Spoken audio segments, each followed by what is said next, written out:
Johnny Mac with your daily comedy news. Another comedy brouhaha. Looks like it's going to bubble up. I'll tell you about that in a second. But as always, we'll start with late night. The lawyer for Joseph Biggs, he's the defender in this January 6th stuff and one of the leader of the Proud Boys. He argued that his client can't receive a fair trial in the U.S. because of increased and unquestionable, spectacular 24/7 negative press and media coverage. They specifically cited Stephen Colbert and The Late Show. Stephen Colbert responded, Biggs' attorney argues that they need to move his trial because shows like mine continue to saturate the jury pool of media-obsessive Washington, D.C. They want to move the trial to someplace where the Proud Boys have a better reputation, like 1930s Berlin. Of course, after we got the shout-out, the article says Newsweek contacted Colbert's representatives for comment. Well, Mr. Colbert, do you have a comment? Why, thank you, Steve, I do. Want to share it with the people? Certainly. While this is a very high-profile case in our system of justice, the accused is innocent until proven guilty, so I want everyone in the potential jury pool to hear me when I say, you're going to jail, you neo-numbnut, and if you don't like it, even if you don't like it, you can come and get me. My name is Joe Scarborough, and I love coffee. Welcome to the Monkey House, brother. All right, our comedy brouhaha. Jerrod Carmichael was profiled in GQ magazine. Pay attention to the quotage I'm about to read you. Carmichael says, everybody's got to create a boogeyman to sell tickets, but it's not true. All right, he's a little vague there. Who's he talking about? I'm tired of hearing it. Chappelle? Do you know what comes up when you Google your name, bro? That's the legacy? Your legacy is a bunch of opinions on trans stuff? It's an odd hill to die on. It's just kind of played. So I can't wait to see if Chappelle reacts at all to that. Now, one of the laws in the entertainment industry is never fight down, so you always fight up. So it's entirely impossible Chappelle completely ignores this, although he's Chappelle, right? Carmichael continued, who's getting canceled for what they said? What does that mean? People are mad on Twitter? Everybody's fine. These grown men are fine. I think a lot of times people who offer nothing truthful or meaningful about themselves then complain about society at large and create this boogeyman. It's like, listen, that's the most urgent thing in your life. God bless you. I do think he brings up a good point that when we think of Chappelle now, this is what we think of. And is that the legacy Dave Chappelle wants? Probably not. So not the worst point, but I like a good fight. From Deadline, so is Ted Lasso ending or not? Let's try and peruse what Jason Sudekis said here. Deadline asked Jason Sudekis, is this the final season? Sudekis shrugged his shoulders and said, life is long. Who knows? We're just trying to tell the story we're trying to tell here and land the plane as gently as it took off. Sudekis has said many times that Ted Lasso has a 3-season arc, but maybe he's leaving the door open. John's rule of show business, never leave a hit show. Sudekis, if they'll give you 25 seasons of this thing, do it. Don't believe me? Ask Dennis Franz how retirement is. Ask Kelsey Grammer how 19 seasons of playing Fraser Crane worked out for him. Keep doing the show, bro. Tom Segura talked to the LA Times about being a rapper, and they were like, hey, if you could be pulled on stage at any concert and annihilate the lyrics, which group and what song would it be? Segura said, wow, that's a good question, because there are so many. My brain just fired off like insanity when I heard that question. The first thing that came to mind is Tribe Called Quest. I'm a big fan of Midnight Marauders. When I think back to a time when you really click with music, that's my album. Electric Relaxation is probably my favorite hip-hop song, so that would be one. Phariside's Passing Me By would be another. That would be a dream. The Hollywood Reporter did one of their frequent roundtables with a bunch of people. I'm only going to pick out the Amy Schumer parts. A question asked to the group was, how much do you consciously navigate between an on-screen or on-stage persona versus the person you actually are? Amy Schumer said, well, I'm married. And then they chimed in and said, okay, fine. But you're about to go out on a stand-up tour titled The Whore Tour. Johnny Mac on this very podcast has said several times, that tour name is stupid. Amy Schumer said yes, and then laughed. It definitely used to be fully a persona, and it feels really good to get closer to me. I love playing a monster, just the worst white woman, but I'm getting further and further away from that in my act.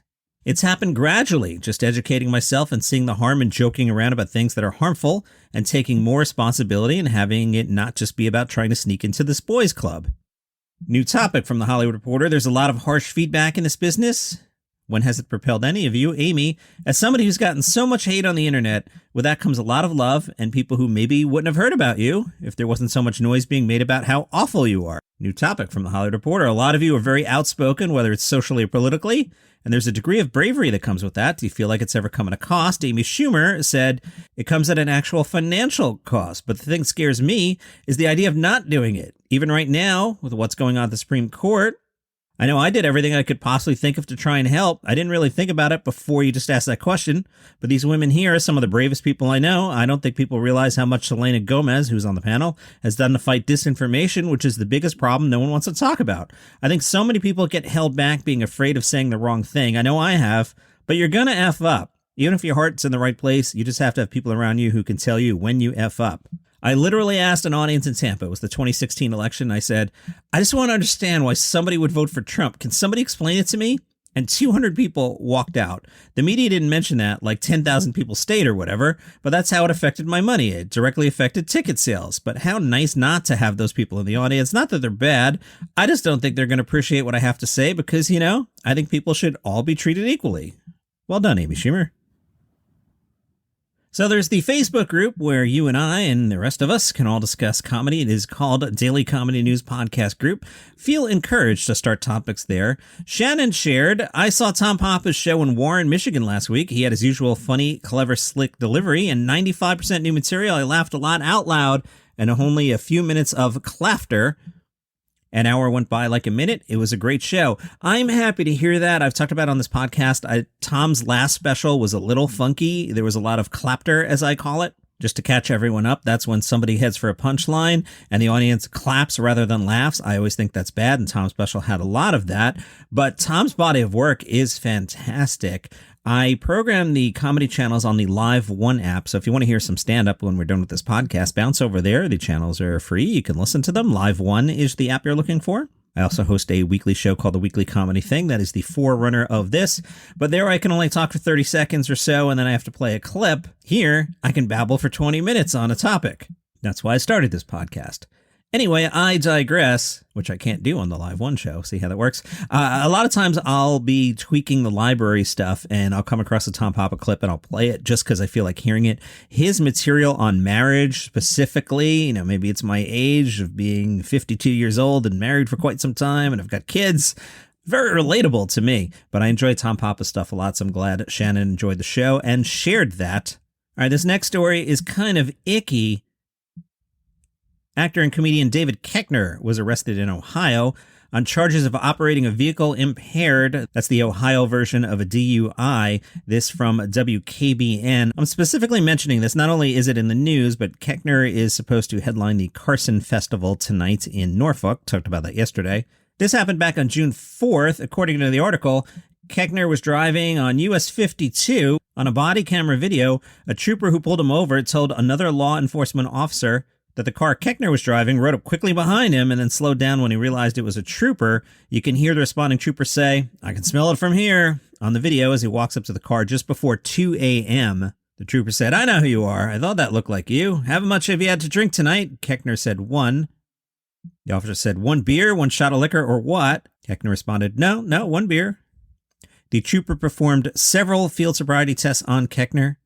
The actor was then put in handcuffs. He told the trooper he had a previous DUI. According to Fox News, Koechner was charged with a DUI and a hit and run on New Year's Eve in December 2021, not that long ago, in California. From Bloomberg Law, a headline. I don't have the full story here. This was the only source I saw on this one, and it was behind a paywall, so I'll give you what I have. The headline, comedian Hannibal Buress's claim against Miami cop moves forward. The part of the story I do have, a Miami police officer is blocked from claiming qualified immunity from allegations that he failed to intervene to avert another officer's false arrest of comedian Hannibal Buress.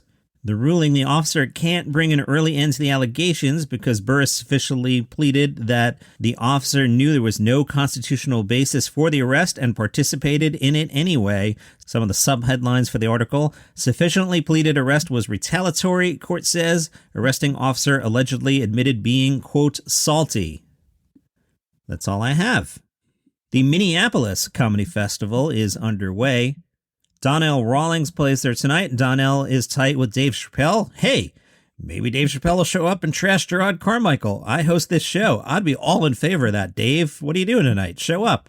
Donnell Rawlings at the Women's Club, 7 o'clock. Then at 9 o'clock at the Terminal Bar, it's The Wheel of Misfortune, an evening in which comics have to cook up fresh sets based on audience suggestions. I love it. It's a chance to see some sharp stand-ups, including Andy Erickson, Tommy Ryman, and Emily Galati. Tomorrow, Hari Kondabolu, 8 o'clock at Cedar Cultural Center. Sounds like a good festival out there.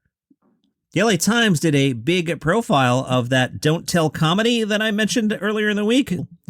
Seems like the press machine is out this week for Don't Tell comedy. How these secret LA comedy shows became the hottest ticket outside the club circuit. Comedian Felicia Folks was 19. She applied for and got an internship at Westside Comedy Theater in Santa Monica. That turned into hosting open mic nights and running improv shows. Then she met Kyle Kazanjian Emery. Felicia and Kyle noticed certain occupational hazards in the comedy world. Felicia saw how production in many comedy spaces would suck. No mics on a large stage, poorly recorded audio, people walking in front of a camera during a set. This would happen all the time. Kyle said, it became very unsustainable for me to keep going to clubs to see shows. I started to meet a lot of comedians doing stand-up. People would do shows like wherever, in their backyard. Felt like a house party vibe. It was casual. People could bring their own drinks. You meet somebody new. It was so different from a club where the experience felt more transactional and less personal. So he founded Don't Tell Comedy, now celebrating their 5-year anniversary with 40 pop-up shows happening across the country this weekend and next. 6 months after hosting shows in and around LA, Kyle took the franchise north to San Francisco and set up shop in a friend's living room. I borrowed chairs from my dad's office and it just worked. We got a write-up in Time Out SF and ended up selling out 4 weeks of shows in advance. It was doing better than LA almost immediately. Then I drove up with chairs and a PA system to Portland and Seattle, again staying on friends' couches and relying on connections from people who knew in the area, and it kept working. These days, a typical DTC show might take place anywhere from a historic mansion to a candy store, rooftop, or rock climbing gym. This is a good time, yes. Some famous people have even done this. Michael Che, Eliza Schlesinger, Ali Wong, Nikki Glazer. Felicia said, the production is just next level. They curate a great audience who want to listen and want to have a good time. Their locations are always really nice, very clean and comfortable. I trust them creatively. They're not going to try to make you look bad or make you do anything you don't want to do. It's really fun to work for them. Thanks to one of her appearances at Drive and Surf in Redondo Beach, Felicia got a slot at the Netflix is a Joke Festival. Congratulations. She said, I've been here for 10 years, but DTC really spreads your reach, not even with just fans, but also industry-wise. And that's your comedy news for today. Normal episodes this weekend. You can follow the show for free on Apple Podcasts or Google if you would like the episodes early and ad-free. For example, the weekend episodes available already on Friday as you're listening to this. The paid subscribers are like, cool, weekend hookup, Johnny Mac, thanks. Anyway, that's $5 a month. Apple Podcast will put the option under your nose. And the first month is a free trial if you wanted to see how it all works.